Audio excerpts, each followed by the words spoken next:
하나님의 말씀은 로마서 12장 1절 2절입니다. 신약성경 256쪽입니다. 신약성경 256쪽입니다. 로마서 12장 1절 2절입니다. 우리 다 같이 읽겠습니다. 그러므로 형제들아 내가 하나님의 모든 자비하심으로 너희를 권하노니 너희 몸을 하나님이 기뻐하시는 거룩한 산 제물로 드리라. 이는 너희가 드릴 영적 예배니라. 아멘. 네, 성도 여러분, 이 세상에 있는 모든 지식과 지혜의 근본은 누구인지 아십니까? 하나님이 모든 지식의 출처입니다. 근본입니다. 그리고 이 세상에 가장 최고의 지혜는 예수님이, 예수 그리스도가 최고의 지혜입니다. 그러므로 아무리 공부를 많이 해서 많은 지식을 갖고 있는 사람도 예수 그리스도를 알지 못하면 그 사람은 예수 그리스도를 가지고 있는 우리보다 더 지혜롭지 못한 사람입니다. 못한 사람입니다. 예수 그리스도가 저는 모든 문제의 해답이라고 믿습니다. 모든 문제에 이 복음은 모든 문제의 해답이에요. 그래서 진정으로 복음을 알고 있다 한다면은 모든 문제의 해답을 가진 사람으로서 우리가 기뻐하고 즐거워하고 행복할 수가 있습니다. 성도 여러분, 행복하십니까? 정말로요. 그냥 의식적으로 아니다. 한번 생각해 보세요. 아, 나는 세상에서 가장 행복한 자인가? 나는 누구와 비교할 것 없이 정말로 나는 내 자신에 대해서 만족하고 행복하다, 기쁘다. 이런 생각을 이렇게 한 사람, 그렇게 자기 자신을 이해한 사람은 복음을 제대로 아는 사람입니다. 성도 여러분, 복음을 정말로 알면은 여러분 행복할 수밖에 없습니다. 기뻐할 수밖에 없습니다. 춤추며 인생을 살 수밖에 없습니다. 정말 그래요. 복음을 안 사람은. 그런데 우리가 그렇게 교회를 다니면서도 그러지 못한 이유는 참으로 이 복음을 내 말로 설명할 수 있고 그리고 다른 사람과 이 복음을 서로 토론할 수 있을 정도로 복음을 알아야 됩니다. 그렇지 않으면 복음을 막 신문에서 기사 읽다 이 정보를 하거든요. 인포메이션 정보를 하거든요. 그리고는 또 좀 지나면 잊어버려요. 그 정도밖에 이 복음을 알지 못하면은 어떻게 보면 이 복음이 우리에게 피가 되고 살이 될 수가 없습니다. 성경에서는 에스겔 선지자나 또 이렇게 요한계시록에서 10장에서 사도 요한에게 하나님의 말씀이 쓰여진 두루마기 책을 어떠라 했어요? 가서 먹으라 했어요. 가서 먹고 또 배에 채우니까 맛이 있고 입에서 달고 꿀처럼 달고 또 쓰기도 하고 그런다고 했어요. 이와 같이 성도 여러분, 하나님의 복음의 진리를 우리가 먹고 우리 살과 피가 되면 어떻겠어요? 우리는 우리 자신을 바로 알게 되고 우리 주위에 있었던 상황과 사건들에서 바르게 이해하게 되어서 아, 나는 결론적으로 나는 복된 자이다. 나보다 더 행복한 사람은 없다. 이렇게 고백하게 만드는 것이 곧 우리의 복음인 것입니다. 저는 오늘 로마서 12장 1절과 2절을 준비하면서 이 설교의 목적이 있습니다.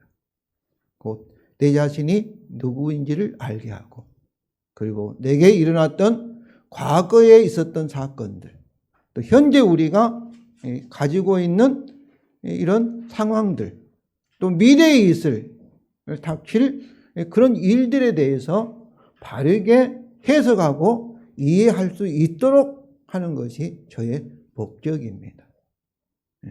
성도 여러분, 제가 이게 오늘 예배를 준비하면서 제 자신에 대해서 참 능력이 부족하다. 제가 잘 설명하고 정말 성도들을 잘 설득해서 이 복음을 잘 전한다면, 또 가르친다면 우리 성도들이 정말로 기뻐하고 행복할 것인데 저는 참 부족한 목사다. 그런 생각을 해봅니다. 아무튼 오늘 이 본문 1절 2절이잖아요. 이 말씀을 통해서 여러분 자신이 누구이며 그리고 우리에게 일어났던 사건들이 내게 어떤 의미인가를 바르게 해석할 수 있는 능력을 가지시기를 바랍니다. 또 오늘 예배를 이렇게 묵상 기도 준비하면서 우리는 그래야 돼요. 한 나라의 지도자가 얼마나 중요한지를 우리가 알 수 있습니다. 그 사람 능력에 따라서. 그러지 않습니까? 지도자에 따라서 온 나라가 운명이 바뀌고 방향이 바뀌어버릴 정도로 얼마나 중요한 걸 알 수 있습니다. 그런데 성도 여러분, 저와 여러분은 대한민국 땅이 아니라 우리 주님과 함께 하나님이 창조한 우주를 이렇게 저희들이 주님과 함께 소유하고 주인이 되고 그리고 거기서 왕노를 할 정도로 그렇게 신분이 높은 하나님의 아들들입니다. 임금이에요, 저 여러분이. 그런다면 어때야 되겠어요? 그냥 아무런 생각도 없이. 그래야 되지 않겠어요? 분명한 역사의식과 내가 누구이며 하나님이 누구이며 어디에서 와서 어디로 가는지를 분명히 알아야만이 어때야 되겠어요? 주님과 함께 이 세상을 잘 다스리며 통치하게 될 것입니다. 그러므로 오늘 본문을 통해서 내 자신이 누구이며 그리고 우리에게 일어난 사건들이 어떤 의미인가를 바르게 해석할 수 있기를 바랍니다. 오늘 본문에 보면 바울은 로마 성도들에게 권면합니다. 권면한다는 것은 권하다, 설득하다, 이렇게 부탁한다. 그런 말씀이죠. 1절 전반절입니다. 그러므로 형제들아 내가 하나님의 모든 자비하심은 너희를 권하노니. 제가 지금 여러분을 권하고 있어요. 설교하는 것도 권면이고 교회에서 잘못한 자를 치리하는 것도 다 이 권면에 속합니다. 권면은 그 사랑이에요. 그를 막 해치고 그를 미워해서 하는 것은 성경에서 말하는 권면 치리가 아닙니다. 그를 회복하기 위해서 사랑으로 그를 일으킨 자, 앉아있는 자를 주저한 자를 이렇게 세우는 살리는 것이 권면의 목적입니다. 그런데 이 바울은 형제들아 이렇게 먼저 부릅니다. 그러니까 권면을 받는 성도들과 바울이 어떤 거예요? 같은 형제다 그런 말씀이죠. 하나님을 대신하여서 이 권면하지만은 권면한 자는 언제나 자신을 권면받는 자와 동등한 위치에서 겸손하게 하나님의 말씀으로 권면하여야 합니다. 어떤 교회는 목사님을 막 높여가지고 목사의 대접을 잘하면 복 받는다 그렇게 이제 그런 분위기에 있는 교회가 있습니다. 그런데 그분은 목사는 제사장이라고 따로 구별하고 성도들과 그런 천주교에나 해당되는 거죠. 이 개신교는 만인이 제사장입니다. 다 여러분이 제사장이고 선지자고 그리고 우리가 또 왕인 줄로 믿습니다. 예수님이 제사장이고 선지자고 왕이니까 예수님과 우리가 하나 된 우리도 어떠겠어요? 예수님과 같이 제사장이고 선지자고 왕인 것입니다. 그래서 제가 말씀을 전가할 때는 항상 하나님을 대신해 하나님의 권위로 말하지만은 내가 나오면은 내가 이렇게 설교 이제 끝나면은 여러분이 내 아버지도 될 수 있고 내 형님도 될 수 있고 누님도 될 수 있고 내 동생도 될 수 있는 것이죠. 그래서 저와 여러분은 주 안에서 한 형제 자매인 줄로 믿습니다. 우리가 이 목사이나 장로직이나 또 권사, 집사 이것은 세상에 있는 동안에 질서를 위해서 임시적으로 하나의 기능적인 역할을 하는 거지. 천국에 가면은 저는 목사가 나 목사 왔습니다. 그거 아니라 아버지 아들이 왔습니다. 이렇게 우리가 하나님의 아들과 딸로서 아버지 앞에 가는 것이지 목사로서 가는 것, 장로로서 가는 것은 아니다는 것을 꼭 아시기를 바랍니다. 그런데 많은 사람들은 목사님이 강력하기를 원합니다. 강력하게 막 명령도 하고 막 욕도 하고 그래야지 인기가 있고 교회가 부흥을 합니다. 왜 그럴까 하는데 솔직히 우리 주님은 눈에 안 보이지 않습니까? 그러나 목사는 눈에 보이잖아요. 그래서 자기가 불안하면은 강력한 지도자를 원합니다. 독재자를 원하는 거예요. 독재자를. 그래서 강력한 자들, 특히 이단들은 다른 사람들은 거의 강력한, 거기 가면 마음이 안정스러운 그런 심리적인 안정을 가지는 거예요. 그러나 목사가 여러분에게 안정감을 주는 것이 아니라 우리 주님이 우리 믿는 우리에게 안정감을, 평안을 준다는 것을 항상 기억하시기를 바랍니다. 바울은 권면을 할 때 그러므로와 하나님의 모든 자비하심으로 이 권면을 합니다. 이 그러므로라는 단어는 앞에 있는 말씀, 1장부터 11장에 있는 말씀을 원인으로 해 근거해서 이제 그러므로 결과적으로 너희에게 권면한다 이런 말씀이고요. 그리고 하나님의 모든 자비하심은, 자비라는 것은 엄마의 자궁이라는 그런 여인의 자궁, 아들에 대한 여인의 자궁이라는 그런 히브리어 네헴에서 나온 나함, 불쌍히 여김. 그러니까 자녀에 대해서 부모의 마음은 자녀가 아프면 부모 같이 아픈 거예요. 측은지심이 하나가 되는 그런 아픔이에요. 저는 뭐 아기를 이렇게 잉태해보지 않았지만 우리 어머니들은 잘 알겠죠. 자기 뱃속에 있는 아기에 대한 그 엄마의 마음이 어떤 마음인가. 하나님께서 우리에 대한 마음이 이런 마음이라는 거예요. 부모의 마음.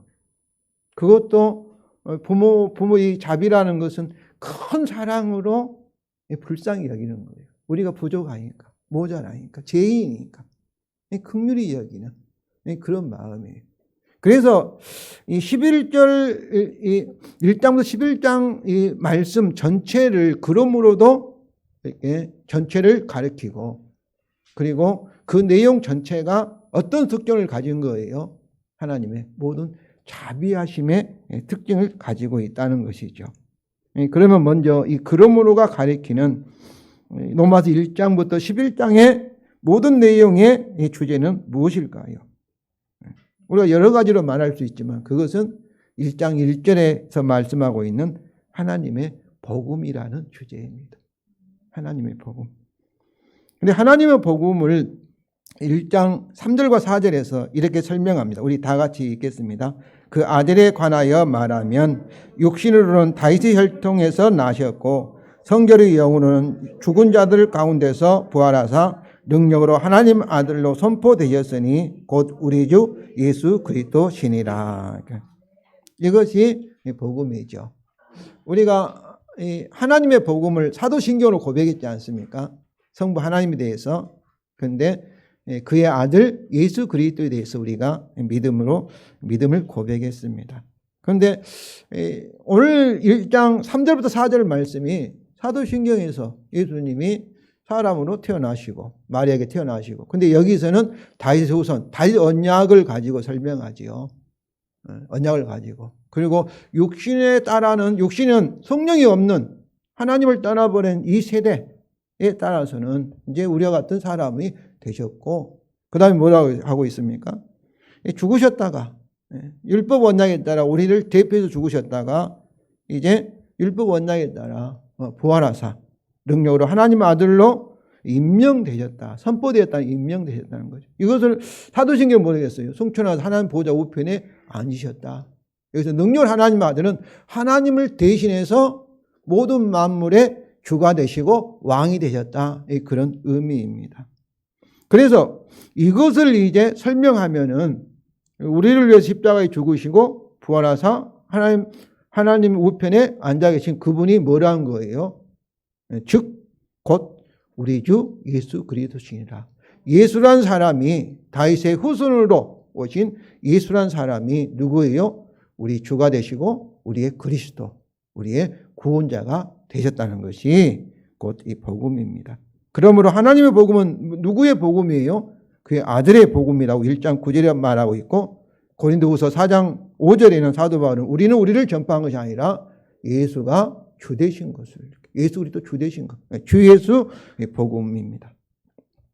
그리고 이 복음은 이제 예수 그리스도의 복음인데 이 복음을 믿는 사람마다 의롭다함, 제사함을 받아 의롭다함을 받아서 이제 하나님의 구원을, 영생을 받게 하는 것입니다.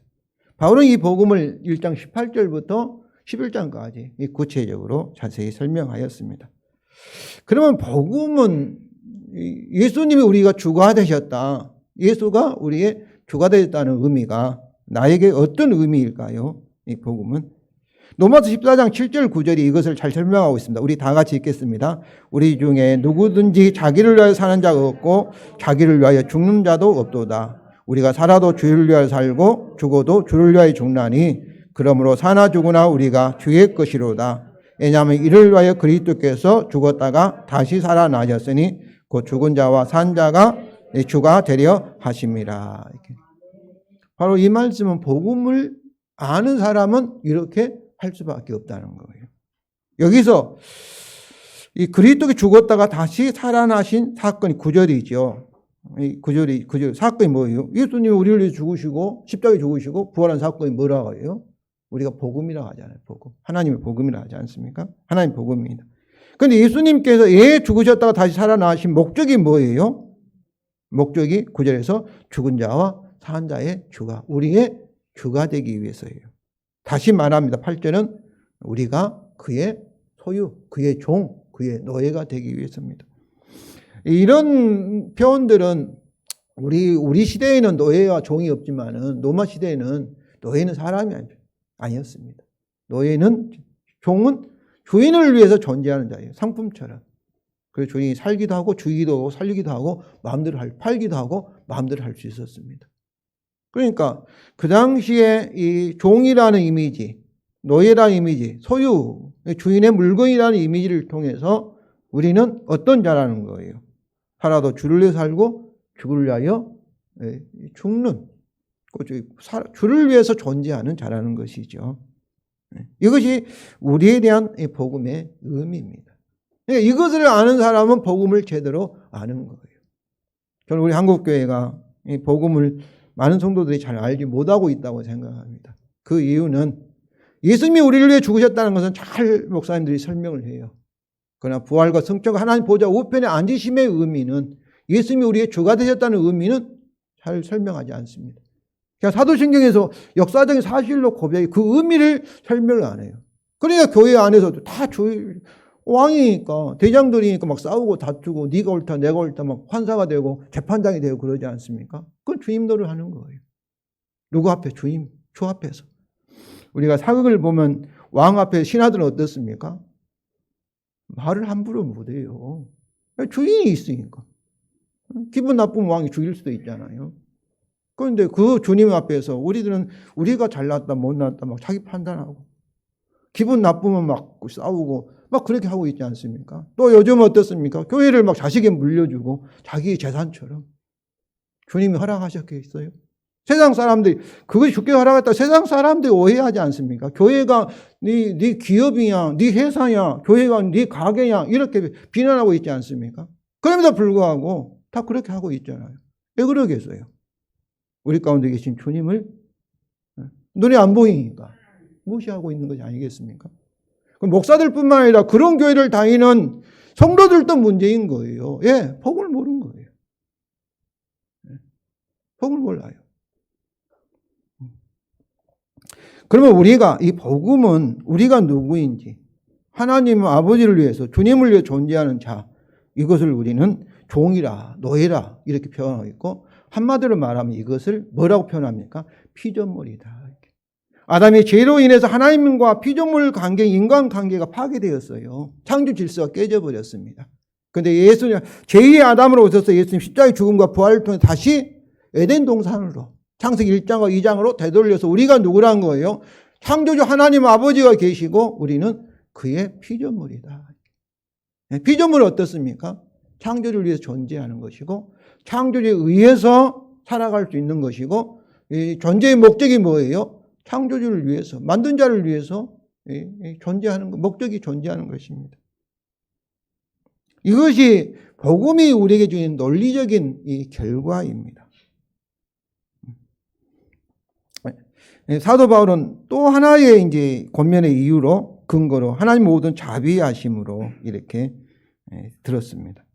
그러므로는 복음의 논리적인 합리적인 이 원인이다. 근거라 한다면은 하나님의 모든 자비하심은 이제 감정적인 원인이라 볼 수 있습니다. 하나님의 모든 자비하심은 창세기 로마서 1장 11장에 있는 모든 이 말씀 속에 다 하나님의 사랑이 들어있죠. 그런데 모든 자비하심은 항상 언제든지 모든 사건에서 하나님은 우리에 대해서 자비하시다. 우리를 사랑하신다. 조건 없이 사랑하신다는 거죠. 이 자비의 절정은 뭐겠습니까? 율법 원칙에 따라 죄인 우리를 위한 예수 그리스도의 십자가의 죽음에서 가장 잘 나타나 있습니다. 5장 8절에 우리가 아직 죄인 되었을 때 그리스도께서 우리를 위하여 죽으심으로 하나님께서 자기 사랑을 확증하셨느니라. 성도 여러분, 하나님이 여러분을 사랑한 증거가 어디에 있습니까? 십자가에 있다는 거예요. 하나님의 모든 자비하심이 어디에 있습니까? 십자가에 있다는 겁니다. 그러면 우리는 어떻게 해야 될까요? 이런 하나님의 엄청난 사랑과 자비하심, 긍휼을 받은 우리들은 어때야 되겠어요? 부모 은혜를 받은 사람은 어때야 되죠? 부모에게 효도해야 되죠. 그 은혜에 감사하며 찬송하며 우리도 사랑해야 되지 않겠습니까? 그러면 이런 하나님의 복음과 그의 모든 자비하심의 이 근간 바울의 권면은 무엇일까요? 첫째로 우리 삶의 존재의 목적의 결정적인 변화입니다. 1절 하반절이 우리 다 같이 읽겠습니다. 너희 몸을 하나님이 기뻐하시는 거룩한 산 제사로 드리라. 이는 너희의 드릴 영적 예배니라. 여기서 너희 몸인데 몸들이죠. 이게 우리의 전체를 하나님께 드리라 그런 의미입니다. 제사라는 것은 구약 레위기에서 이 제사 동물 희생 제사를 받지 않습니까? 제사를 드린다는 것은 이렇게 우리 자신을 하나님 앞에 헌신하라. 자신을 부인하고 자신을 죽이고 하나님을 위해서 자기 자신을 희생하라. 그런 의미입니다. 여기서 우리말 성경에는 세계의 제사 앞에 기뻐하시는 거룩한 산 제사 이렇게 표현되어 있는데 원래는 제사 뒤에 있습니다. 제사, 그 제사를 설명하는데 그 제사는 거룩하고 기뻐하고 기뻐하시고 살아있는, 원래는 살아있는 리빙이 가장 먼저 있어요. 그 제사는 산 제사이고 그리고 거룩한 제사이고 기뻐하시는 제사라는 거죠. 이게 강조하고 있는 거죠. 그 제사가, 우리가 드린 제사가, 우리 몸을 하나님께 드린 제사가 어떤 제사예요?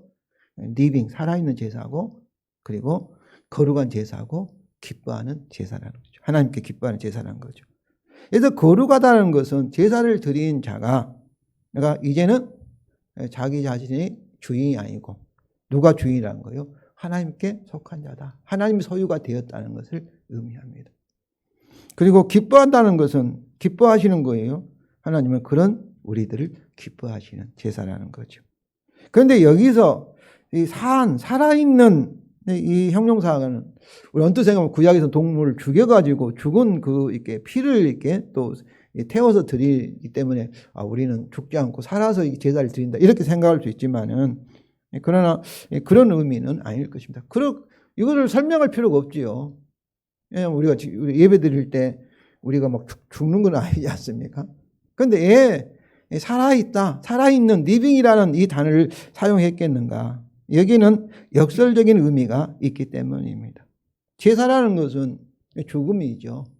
희생하는 것이 제사지 않습니까? 그런데 사한 이 말씀은 우리가 하나님께 드리는 희생, 이 죽음, 이 제사는 반드시 실제로 우리를 살리고 다른 사람을 살리는 것이 있다는 것입니다.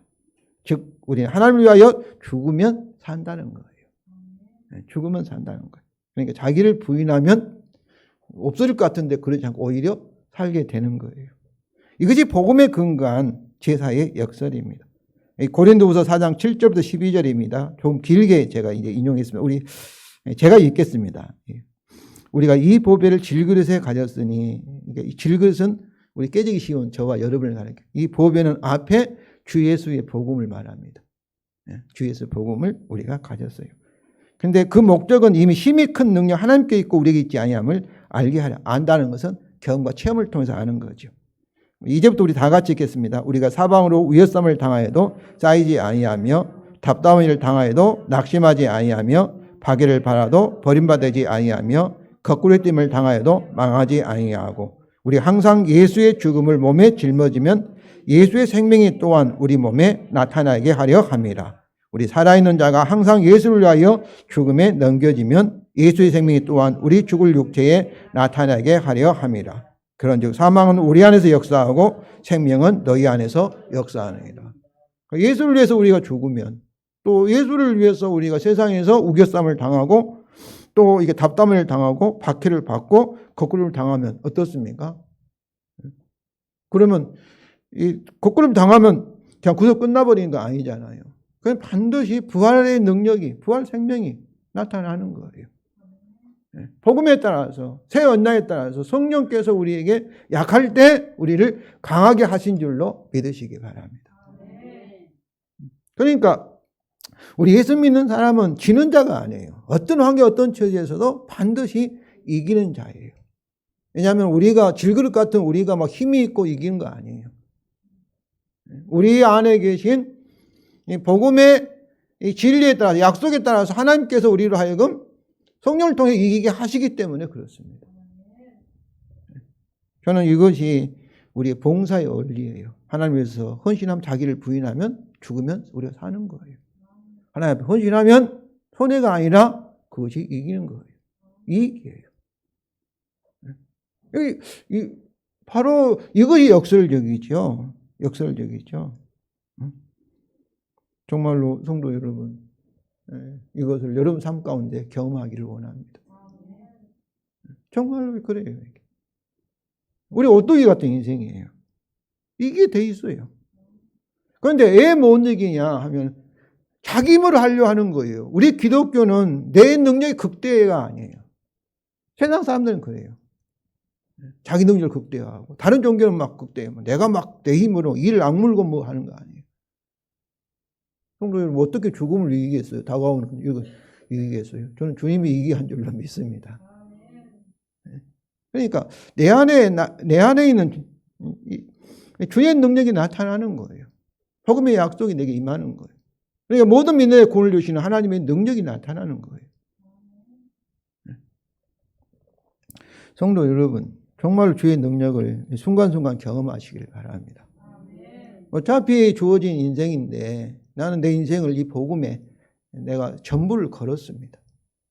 죽이 되든 밥이 되든 이제 성경 말씀이 전 진리라고 믿으니까 주께서 알아서 하십시오. 내가 이렇게 내 인생을 그따 맡겼는데 그런데 주님께 나 몰라 하고 내 팽개쳐본다면 누구 책임이 있습니까?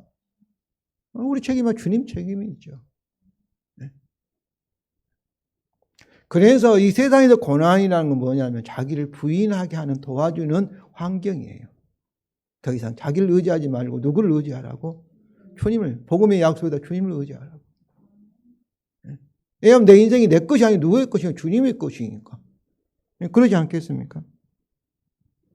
그러나 성도 여러분, 이것은 엄밀히 말하면 역설이 아닙니다. 세상 사람은 눈에는 이것이 역설적이죠. 죽으면 사니까. 죽으면 죽는 거지. 역설적으로 보이지만은 실제는 논리적이며 합리적입니다. 그래서 바울은 우리 몸을 하나님께 드리는 제사를 뭐라고 합니까? 이것은 드릴 영적 예배다. 영적이라는 것은 합리적인 노고스에서 나오죠. 로기켄, 논리적이며 합리적인 예배라고 말하는 거예요. 왜냐하면 우리가 피조물로서 하나님께 전적으로 이렇게 드리는 삶, 어디에서 가능하겠어요? 에덴 동산에 아담이 범죄하기 전에 아담이 살았던 삶입니다. 그게 믿음의 삶이에요. 우리가 하나님께 전적으로 하나님을 위해서 존재하고 하나님께 영광 돌리고 하나님을 위해서 내 자신을 드리는 삶이 어디에 있겠어요? 우리가 들어갈 천국에서 구원이 완성되어 일어날 삶이 천국에 일어날 삶입니다.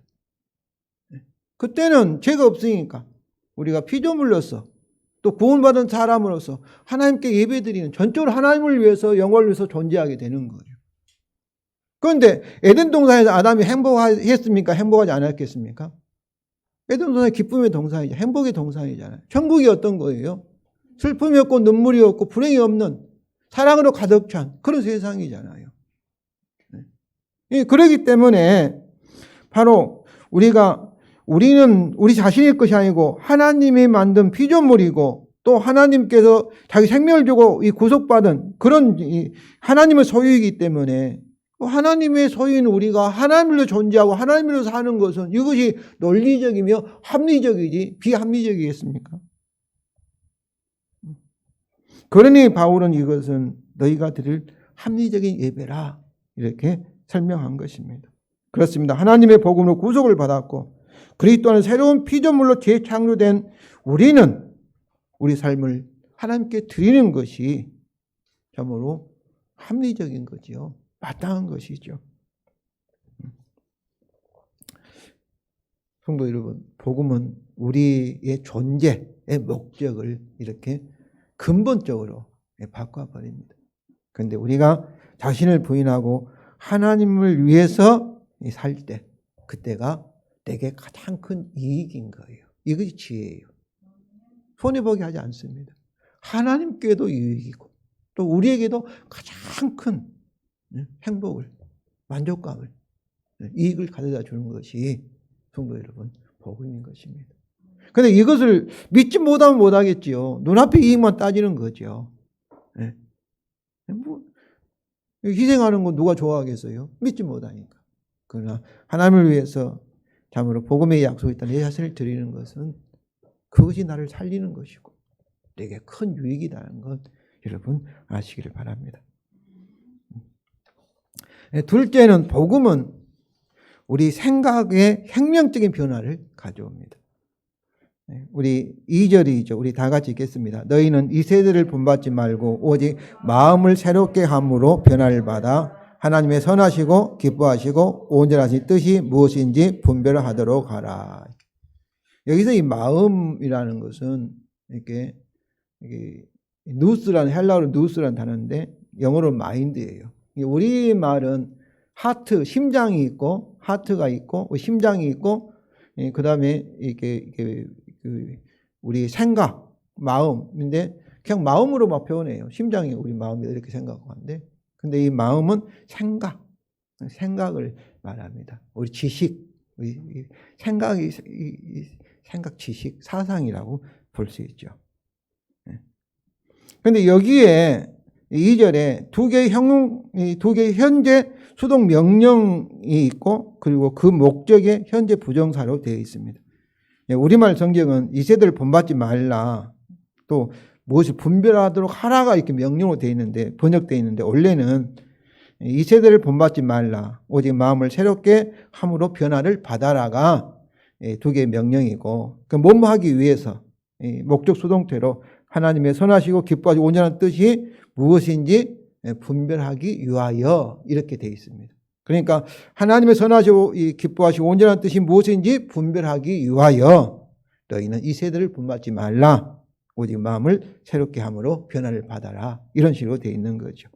그리고 또 여기서 하나님의 선하시고 기뻐하시고 온전한 뜻이 무엇인지를 분별하도록 이 번역에서 너희라는 헤마스라는 너희라는 이 단어를 이 목적어를 빼버리고 번역했어요. 그러니까 하나님의 선하시고 기뻐하시고 온전한 뜻이 누구에 대한 하나님 선하시고 기뻐하고 온전한 뜻이에요? 너희를 향한 우리를 향한 하나님 선하시고 기뻐하시고 온전한 뜻이 무엇인지를 분별하도록 하라 이런 말씀이죠. 그런데 여기서 이 세대와 마음의 새롭게 함이 이렇게 대조되어 있습니다. 본받지 말라는 현재 수동령과 변화를 받으라는 현재 수동 명령이 서로 대조가 되어 있어요. 대조가 되어 있어요. 첫째로 이 세대를 본받지 말라는 현재 수동 명령입니다. 여기서 이 세대를 본받지 말라는 것은 이 세상 사람들의 죄악을 본받지 말라 이런 의미도 들어있겠죠. 뭐 담배 피는 거나 뭐 음주나 도박이나 또 성적인 그런 뭐 음란한 행동이나 이런 것들을 뭐 쾌락이나 이런 것들을 본받지 말라 그런 의미도 들어있겠죠. 그러나 여기서 이 세대는 바로 그런 하찮은 것이 아닙니다. 이 근본적인 원리를 말하는 거예요. 왜냐하면 이 세대가 무엇과 대조되어 있습니까? 생각의 새로운 생각과 대조되어 있는 거예요. 그러니까 이 본받지 말라 해도 not conform인데 form이라는 단어가 본이라는 모델이라는 의미가 본받지 말라 속에 들어있어요. 그렇기 때문에 이 세대는 이 세대의 생각, 사고 방식, 세상 사람들이 보는, 세상을 보는 그 관점, 그리고 세계관을 가리킵니다. 세상 사람들 같이 생각하고 판단하고 그리고 그렇게 해석하지 말라, 그런 뜻이죠. 그러므로 바울은 너희는 이 시대의 생각의 본에 따라 거기에 맞추어지게 하락하지 말라, 그런 의미입니다. 이처럼 바울은 우리의 행동, 구체적인 행동을 초점을 맞춘 것이 아니라 우리의 생각에, 세상을 보는 관점, 영어로 보면 포인트 비유지요. 관점. 어떻게 나를 이해하고 내게 일어난 사건들을 바라볼 것인가, 어떤 관점에서 그것을 해석할 것인가에 대해서 초점을 두고 있습니다. 그러면 이 성경에는 이 세대와 오는 세대 이렇게 역사를, 세계사를 구분합니다.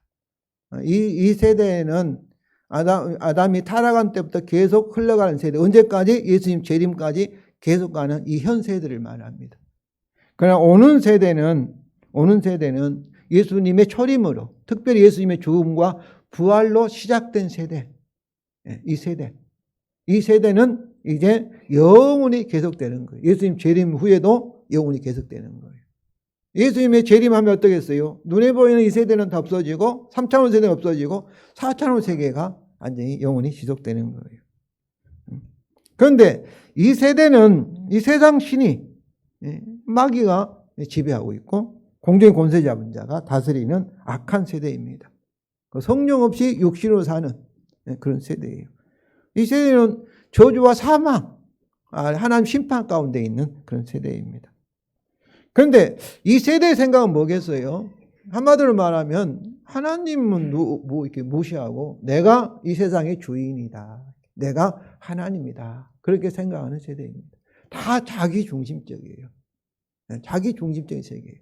이것은 하나님을 피조물인 것을 부인하는, 나는 창조되었다, 내가 어떻게 인간이 생긴지는 모르지만은 진화되었는지 동물에서 왔는지 어떤 모르지만은 나는 내가 인생의 주인이다, 그렇게 생각하는 사람들이에요. 세상은 다 그렇게 살아요. 그런 사람들은 무신론이죠. 하나님을 눈에 보이지 않는 그 세상을 부인하는 그런 세대죠. 자기가 인생의 주인이다, 내가 책임자다, 그런 세대입니다. 사고 방식입니다.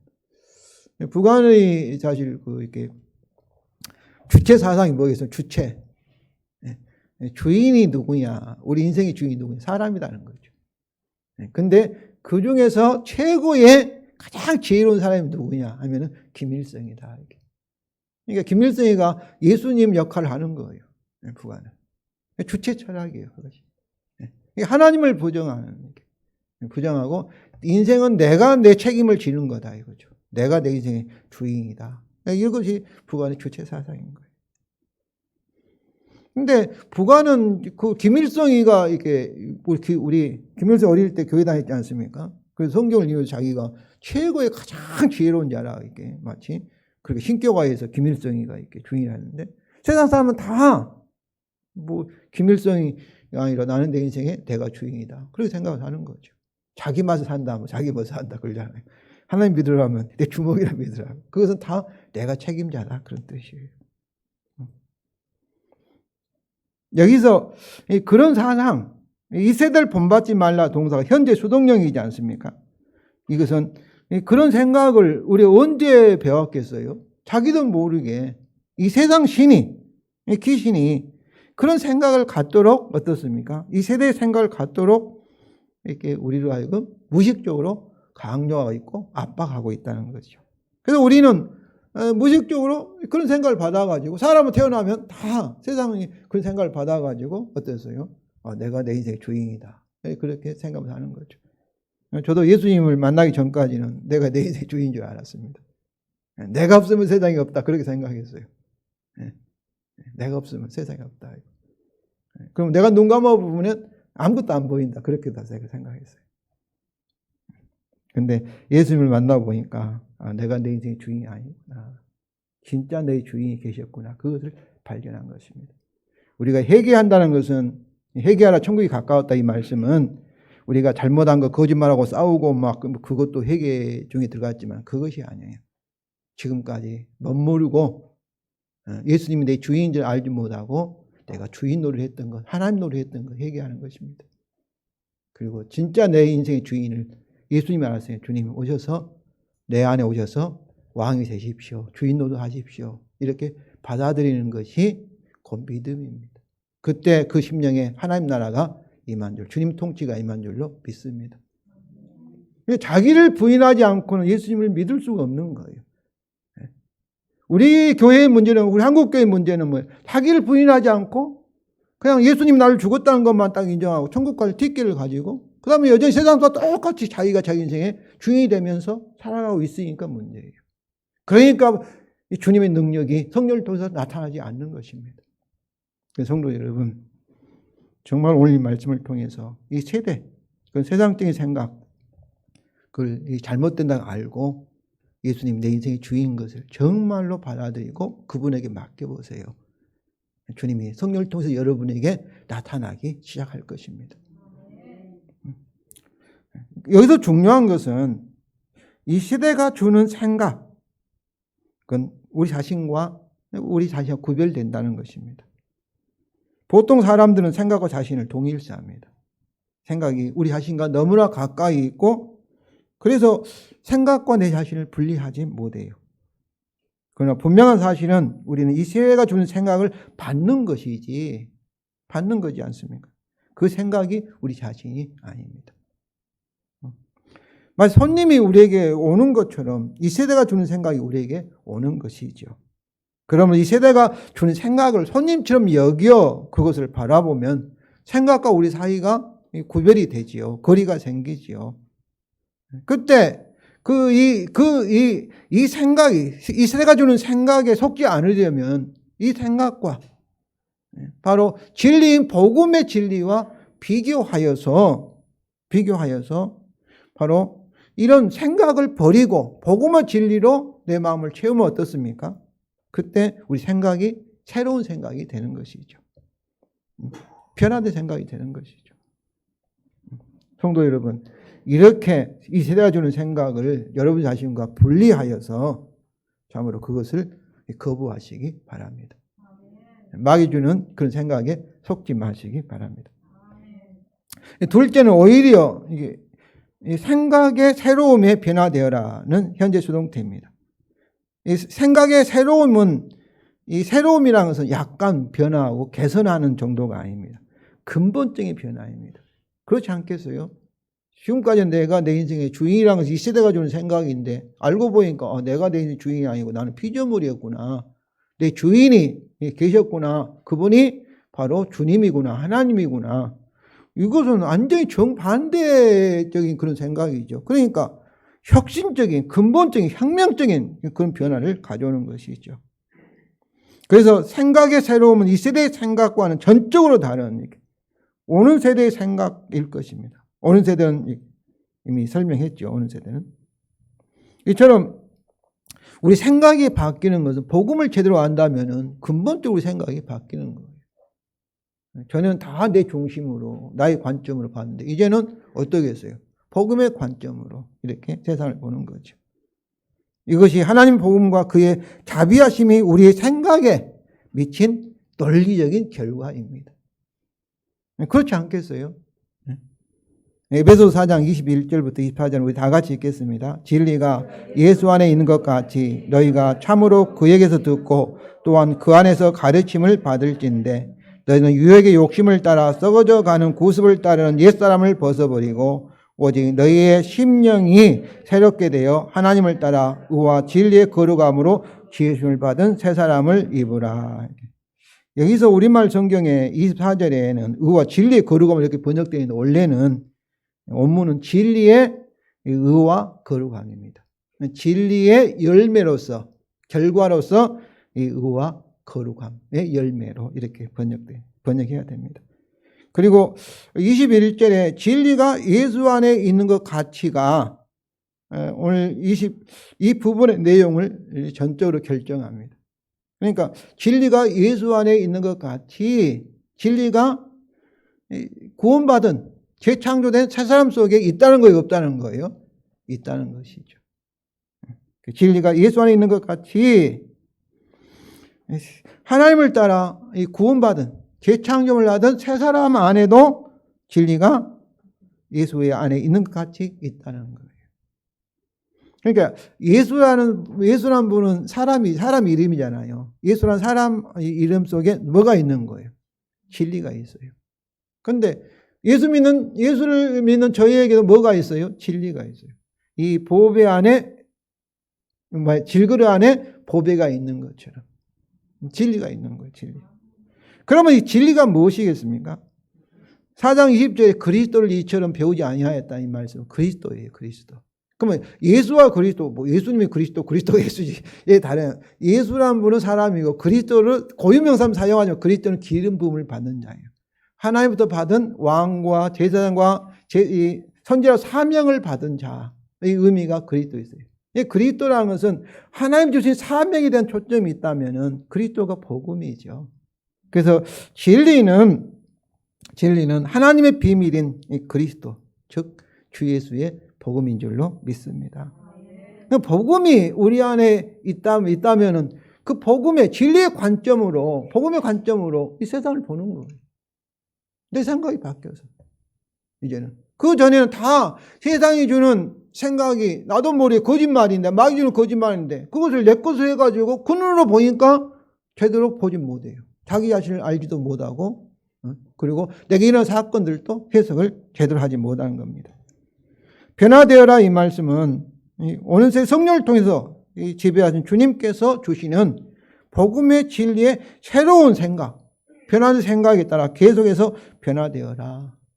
계속해서 그런 세계관으로 복음의 관점으로 참으로 보면서 살아가라 이런 말씀입니다.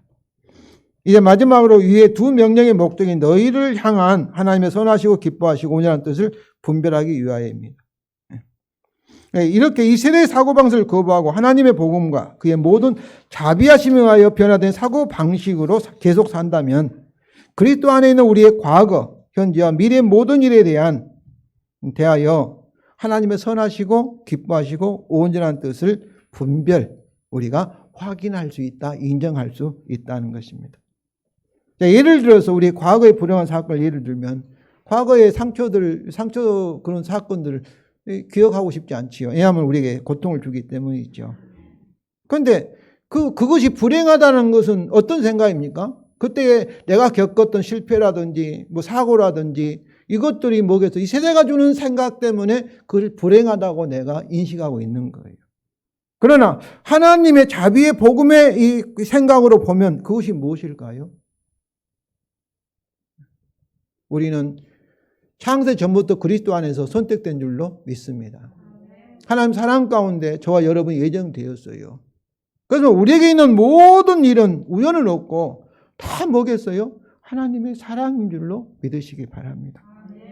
바로 그 사건 그 자체가 하나님의 선하시고 기뻐하시고 온전한 뜻이라고 우리가 인정하게 된다는 것입니다. 로마서 8장 28절에 함자가 하나님을 사랑하는 자, 로마서 8장 28절에 내가 했는데 생각 안 납니까? 하나님을 사랑하는 자, 그 뜻대로 부르심을 받는 자는 모든 일이 함자가 뭐를 이룬다고요? 선을 이룬다는 거예요. 그런 의미예요. 이게 우리에게 과거에 있었던 상처들, 그 상처가 아니에요. 오히려 축복이, 가장 큰 축복이에요. 세상 사람들은 상처죠. 불행으로 보지만 해석하지만 우리는 아니에요. 우리는 하나님의 사랑으로. 이는 우리가 복음에 의하여 그리스도 안에 있기 때문입니다. 또한 우리 미래의 육체의 죽음을 예로 들면은 우리가 죽는다면 어때요? 두렵고 막 걱정되고 그러잖아요. 또 막 슬프고 극도의 슬픔이죠. 불행이라고 생각하죠. 세상 사람들은 그러지요. 그러나 복음 생각은 우리에게 뭐라고 표현하고 있습니까? 사도 바울은 빌립보 1장 23절에 좋은 일이다. 계시록 14장 13절에는 주 안에서 죽는 자들이 뭐라고요? 복되도다. 이렇게. 그러니까 우리 다가오는 육체의 죽음에 대해서 해석이 달라지는 거예요. 복음이 하면. 그럼 현재 우리의 고난, 가난이나 질병이나 사고를 우리는 어떻게 생각해야 될까요? 이 시대의 사고방식은 관하면 관하이지, 불행이지. 뭐, 질병이면, 응? 우리는 그래요. 이것은 복이 아니다 생각하니까, 혹시 내가 죄를 지어서 이런 거 아닌가, 이렇게. 뭐, 그렇게 생각하기도 하고. 어떤 불행한 사건을 만나면은, 혹시 내가 벌 받는 거 아닌가, 그렇게 생각해요. 그건 뭐겠어요? 예수 그리스도 십자가를 부인하는 거죠. 복음을 부인하는 것이죠. 그러면, 우리에게 있는 현재의 이런 상태를 우리는 어떻게 해석해야 할까요? 복음의 혁명적으로 변화된 생각으로 우리가 보면은, 우리가 고린도후서 4장 7절부터 12절에 있는 말씀처럼 바로 그것이 연단이고, 그것이 하나님의 부활 생명을 경험할 수 있는, 능력을 경험할 수 있는 가장 큰 축복이라 이렇게 해석할 수 있지 않겠습니까? 그래서 야고보서 1장 2절에 우리 다 같이 읽겠습니다. 내 형제들아 너희가 여러 가지 시험을 당하거든 온전히 기쁘게 여기라. 그래서 온전히 기쁘게 여기라는 모든 기쁨을 생각하라는 거예요. 그리고 이 형제들아 모든 기쁨을 생각하라. 너희가 여러 가지 시험을 당하거든. 이렇게 문장이 도치되어 있어요. 그러니까 여러 가지 시험을 우연히 당하다 어떤 그 여러 가지 시험이 뭐라는 거예요? 바로 기뻐하라는 거예요. 복음의 관점으로 우리가 해석하면은 모든 합력의 선을 이루고 거룩 기뻐하시고 그것이 하나님의 온전한 뜻이기 때문에 그렇습니다. 성도 여러분, 오늘 본문을 통하여 하나님의 복음과 그의 모든 자비하심이 우리에게 미치는 변화, 우리의 존재의 목적의 근본적인 변화와 우리 생각 혁명적인 변화에 대해서 살펴보았습니다. 정보와 지식과 차이를 아십니까? 이 지식은 우리에게 살과 피가 된, 우리의 사상이 된 그런 지식이죠. 우리를 변화시키는 것은 진리요. 변화시키지 못하는 것은 그냥 있다가 잊어버리는 그런 정보입니다. 하나님의 복음을 정보로 알면 우리를 변화시키는 진리로 알고 있습니까? 우리의 삶과 생각에서 변화를 일어나기 위해서는 하나님의 복음을 진리로 우리가 알아야 합니다. 이걸 하루에 3번 이상 복음을 가지고 여러분 묵상하시고 생각하시기 바랍니다. 하나님 복음만 아니라 우리 자신의 존재의 목적과 우리에게 일어났던 과거와 현재와 미래의 모든 일에 대해서 다시 한번 여러분 곰곰이 이 시대, 이 세상의 생각이 아니라 관점이 아니라 하나님의 복음의 진리의 관점으로 생각으로 그것들을 한낱이 하나하나 해석하여서 과거가 내게 주었던 그런 상처, 수치감, 자존감을 쇠버렸던 그것들로부터 여러분 자유함을 누리시기 바랍니다. 그것들에 대하여 그것이 진짜 하나님 선하시고 기뻐하시고 온전한 뜻이구나 이렇게 분명하게 여러분 확인하시고 인정하시고 그 사실을 인하여서 여러분 하나님께 영광 돌리시기 바랍니다. 성도 여러분, 우리는 완전하지 않습니다. 오늘 2절 동사가 현재 명령형이지 않습니까? 부족하다는 거예요. 계속 이렇게 바꿔가라는 거예요. 우리 구원이 아직 완성되지 않았기 때문에 하나님의 복음의 진리에 의하여 이것을 계속하라는 것입니다. 그러므로 이것을 계속하셔서 하나님께 더욱 헌신하시는 성화 구원이 점점 이루어지기를 주님의 이름으로 축원을 드립니다.